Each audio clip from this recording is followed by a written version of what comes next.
ganito yun. Pero, as of now, paano muna? Ganun. Papasal kami sa mga sinasabi mo. Ganun talaga. Ayan. Sige, Grisha, wala anong masasabi niya? Yung difference po, kasi mas kilala namin yung isa't isa. So parang mas smooth yung lahat ng namin, yung mga eksena namin. Yun.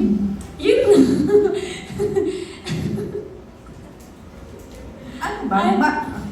Sabi ka ba? Ano po yun? Mas mahirap ba na yun nga, na alam yung may something special na sa inyo na kumpara noon na pag nagkatrabaho kayo ngayon?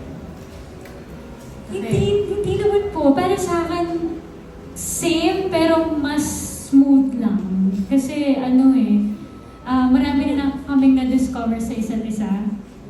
And Mas naglo-look forward na kami. What's next? Ano yung kakasanayan namin sa isa't isa? sige po. Tapos po. Diba? Yan siya, nakakaramdam na.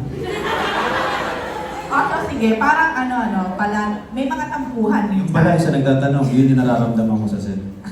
Siguro, di ba, pag talaga, minsan may mga tampuhan, hindi mawawala yung nangyayari sa inyo. So, pagka ganun, sino yung unang parang umaamo, o kung kailangan mag-sorry, sino Siyempre lalaki, laging talo lalaki. Ang girl is always right. Ganun dapat. Kasi kung ayaw mo mula isang tao, mali mo man o hindi, tanggapin mo, mag-sorry ka. Taray. Sige, yun yung share ko. Nag-sorry siya. Yun na po.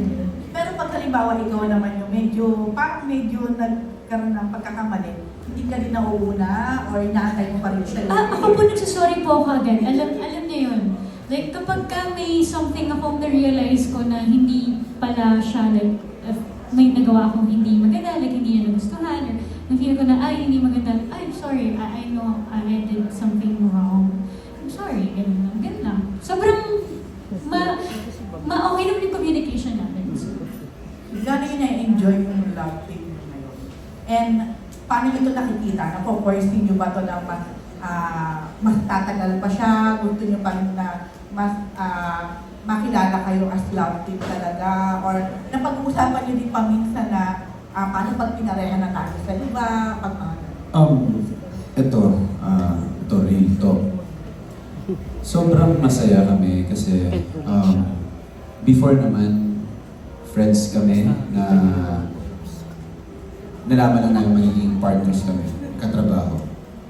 Tapos, ngayon kung nasaan kami ngayon, kung ano man yung mga naibibigay sa amin na opportunities na aabot namin, ang mga goals, bucket list na nagagawa, sobrang saya namin para sa isa't isa. Kasi alam niyo, hindi naman namin in-expect si Krish, alam naman niya na before, masaya na lang ako, basta may pambayad ako sa house. Ngayon, tapos ko na. Gusto ko na lang, matulog lang ako, kahit isang beses lang mag-taping sa isang buwan, magkano lang ang kuryente. Ganun ako kasimpleng tao ko. Hindi ako mamaterial na tao, hindi ako kung ano. And sa kanya naman, may mga bucket list siya kasi meron siyang mga, eto sa part ng life niya na ngayon lang siya totally naka-explore. Ang dami ginawa, free dive siya. Dati kinukulit ko, sabi niya takot na takot daw siya, titignan daw niya. Diba? Ngayon, free dive pang ginawa niya, hindi scuba. Ako, scuba gusto ko eh.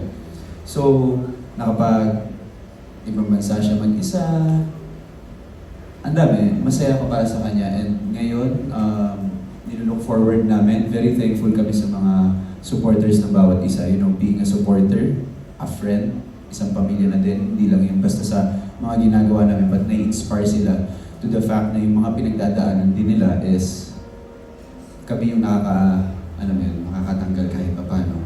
And kahit paano kami, naiintindihan namin sa inyo, you're doing your best para, alam niyo yun, ma-bring out yung best sa amin at magawa nating lahat na mas mag-work tayong lahat.